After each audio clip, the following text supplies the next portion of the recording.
কি খবর বাংলাদেশ? এখন আমি আছি শ্রীলঙ্কা কলম্বোতে। তো আমি এখন এখান থেকে যাব রিয়াদে, সৌদি আরবের উদ্দেশ্যে রওনা দিব কলম্বো এয়ারপোর্ট থেকে শ্রীলঙ্কা।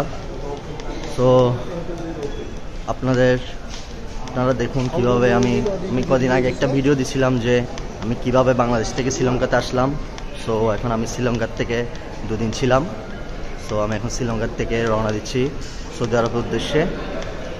সো উমরা করবো, ঘুরবো, দেখি আপনাদেরকেও শেয়ার করতে পারি কিনা কোনো কিছু।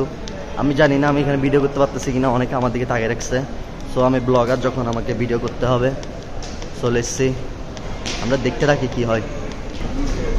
সো আমার বোর্ডিং পাস হয়ে গেছে, আমি এখন রিয়াদের উদ্দেশ্যে রওনা দিচ্ছি।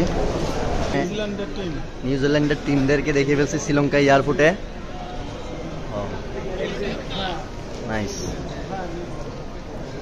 সবাই ওনাদের পিছিয়ে পিছিয়ে। সো গাইস, আমাকে বোর্ডিং বাস নিয়ে বসে আছি, কিছুক্ষণের ভিতর ফ্লাইট ছাড়িয়ে দিবে। ওয়েটিং রুমে অপেক্ষা করতেছি।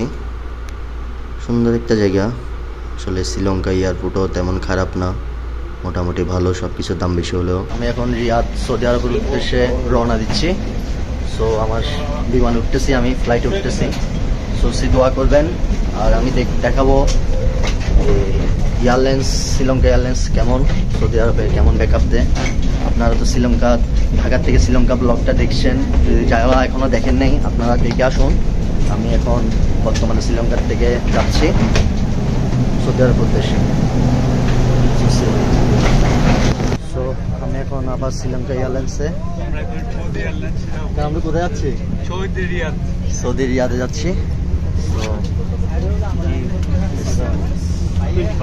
আমার সিটটা আমি খুঁজে নিই।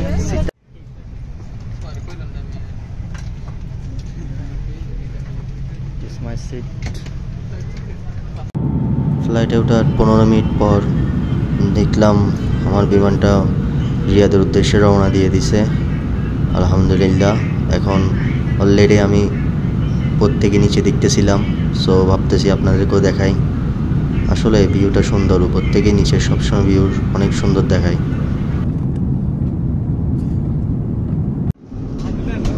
উপর থেকে নিচে তাকিয়ে থাকতে থাকতে দেখি আবার আমাকে ইয়ারফোন দিয়ে গেছে ওরা, শ্রীলঙ্কা এয়ারলাইন্সের।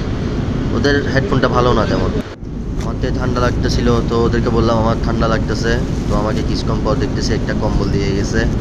কম্বলটা কেমন জানি না, খুলে দেখতে হবে। সো আমি খুলে দেখি। সো দেরি না করে তাড়াতাড়ি প্যাকেটটা খুলে কম্বলটা গায়ে দিয়ে ফেললাম, কানে হেডফোন দিলাম, গান শুনতেছিলাম। কম্বলটা ভালোই ব্যাকআপ দিল। আবারও শ্রীলঙ্কা এয়ারলাইন্সের ওয়েলকাম ড্রিঙ্ক, বাহ ভালো। ওয়েলকাম ড্রিঙ্ক দেওয়ার 3 মিনিট পর দেখতেছে আমাকে আবার খাবার দিয়ে গেছে একটা পুডিংটা দেখতে ভালো লাগতেছিল। আর এখানে হচ্ছে যে আপনার সালাদ বিভিন্ন রকমের, আর এটা হচ্ছে রাইস, আর এটা হচ্ছে ওয়াটার। এখানে চামচ দিছে, এটা হচ্ছে সুগার আর টিস্যু। ওয়াও নাইস, সেম খাবার। আর দেরি না করে তাড়াতাড়ি চামচ নিয়ে খাবার শুরু করে দিছি। দেখতেছি খাবারটা ভালোই ছিল শ্রীলঙ্কা এয়ারলাইন্সের। খাবার খেয়ে আমি ঘুমাই বসছিলাম। কখন ঘুমের ভিতরে যে 3.5 ঘন্টা আমার চলে গেছে আমি নিজেও জানি না। 3.5 ঘন্টা ফ্লাই করার পর কিছুক্ষণ পর দেখতেছি আমি রিয়াদে চলে আসছি। সো আর দেরি না করে তাড়াতাড়ি ব্যাগটা গুছাই নেমে গেছে। এখনও আমার চোখে ঘুম আমার ভালো মতো পুরাই নাই। আসলে ঠান্ডা লাগছিল, তো ঠান্ডার মধ্যে ওই কম্বলটাকে হাত দিয়ে আর ধরে রাখতে পারি নাই, ঘুমাই গেছিলাম। এখন আমি আছি সৌদি আরব রিয়াদের এয়ারপোর্টে। সেরা জোস একটা এয়ারপোর্ট। আসলে আপনারা না আসলে, নিজের চোখে না দেখলে কখনোই বিশ্বাস করতে পারবেন না যে এত সুন্দর এয়ারপোর্ট সৌদি আরবের এয়ারপোর্টটা। আসলে জোস, বেশি জোস। চারিদিকে ঘুরে দেখতে দেখতে এখন যাচ্ছি আমার ব্যাগের জন্য। আমার ব্যাগ বেল্টের মধ্যে আসবে। এখন বেল্টের সামনে এসে দাঁড়ায় আছি কখন আমার লাকিজ আসবে। সো অনেকক্ষণ, কখন 5-6 মিনিট দাঁড়ায় আছি, এখনও আমার বেল্টে আমার ব্যাগ আসতেছে না। তো দেখতেছি আমার ব্যাগটা চলে আসলো। সো দেরি না করে তাড়াতাড়ি তুলে ফেললাম। সো সিম নিছি, এখন এয়ারপোর্টে আছি, সৌদি আরব এয়ারপোর্ট। সো সিমটা ঢুকাই, আগে কল দিই, সবাই বাসার খবর নিই। অনেক ক্লান্ত হয়ে গেছি।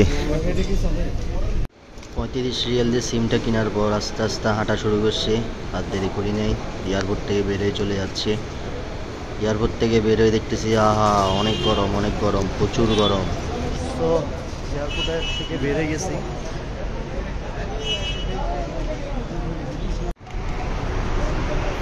আজকে আমার ভিডিও এতটুকুই, ব্লগ। অনেক ক্লান্ত আমি। শ্রীলঙ্কা গেছিলাম, ওখানে 3 দিন ছিলাম। শ্রীলঙ্কার থেকে আমি এখন সৌদি আরব আসছি। সৌদি আরব আপনার রিয়াদে আছি। সো দোয়া করবেন, ইনশাল্লাহ উমরা করব। আর আমি এখন বর্তমানে অনেক সুন্দর একটা জায়গা, আসলে সৌদি আরবে এয়ারপোর্টটা জোস, মানে সিঙ্গাপুর থেকেও জোস। সিঙ্গাপুরে একটা পানি যদি 300 টাকা হয়, আসলে এটার মতো দেওয়ালিয়ার দেশ আর কিছু না। সো যদি আমার ভিডিওটা ভালো লাগে থাকে, প্লিজ সাবস্ক্রাইব করবেন। আর সিঙ্গাপুরের ভিডিওটা যদি না দেখে রাখেন, এখনই দেখে আসবেন। সো আল্লাহ হাফেজ।